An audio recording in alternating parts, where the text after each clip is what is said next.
খানি সুখের লাগি টিনের বাসায় ভাড়া থাকি, জামাই বউ কামাই করি বসার সময় নাই।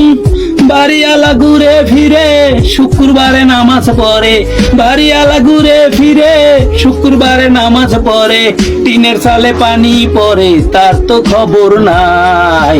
দুনিয়ায় নামের মানুষ কামের মানুষ না।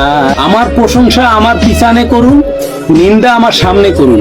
যদি আপনি সঠিক হন তাহলে আমি নিজেকে শুধরে নেব, ঠিক না হন তাহলে দায়িত্ব নিয়ে আমি আপনাকে শুধরে দেব। পৃথিবীতে এমন কিছু মানুষ আছে যাদের পুরো জীবনটাই কেটে যাচ্ছে ভুল মানুষের সাথে। যদি কোনো মেয়ে মানুষ এই কাজটি করে তাহলে বুঝবেন সে কোনোদিনও স্বামীর সংসার করতে পারবে না। তাহলে উচ্চ বিলাসিতা। মেয়েদেরকে আমরা ছেলেরা কিছু দিক দেখে বিয়ে করা উচিত। অবশ্যই তার ফেস, অবশ্যই তার পরিবার, তার মন মানসিকতা, নিজের ধর্মের প্রতি কতটুকু ভালোবাসা। দুঃসময় কারো অপমান গায়ে মাখতে নেই, সুসময় আসলে তার ভুলটা তাকে বুঝিয়ে দিন।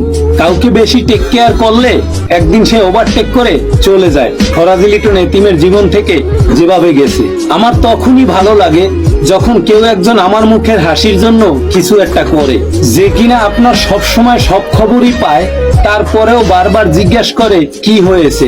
মানুষের কাছে কাঁদলে আপনাকে একটু সান্ত্বনা দিবে, আর আল্লাহর কাছে কাঁদলে আপনাকে সমস্যা সমাধান করে দিবে। ভালোবাসা এমন একটা শক্তিশালী রাবার, যতক্ষণ দুজন টানতে থাকবেন ততক্ষণ শুধু বাড়তেই থাকবে। যখন একজন ছেড়ে দেয় তখন অপরজন ফরাজি লিটন এতিমের মতন আঘাত পায়। রক্তের সম্পর্ক থাকলেই আপন হওয়া যায় না, বিপদের সময় যে পাশে থাকে সেই আপন মানুষ। তবে যারা ভালোবাসায় কানেক্টেড আছেন, আমি উভয় পক্ষ দুজনকে বলতে চাই, রাগ কম করবেন, কথা কম বলবেন, দুজনের প্রতি দুজনে টেক কেয়ার বাড়িয়ে দিবেন। মানুষের কথা কানে কম নিবেন, ঝামেলা হলে ছেড়ে দিবেন, অপমান করলে চলে আসবেন। মানুষকে আপন কম ভাববেন, মানুষের সামনে বোকা মানুষ সাজবেন, তাহলে আপনি ভালো থাকবেন।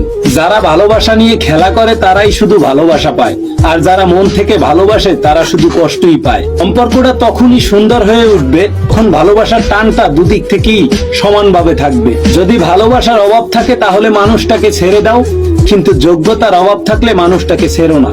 কেননা আমি ফরাজি লিটন জানি, যোগ্যতার চেয়ে ভালোবাসার মূল্য অনেক বেশি।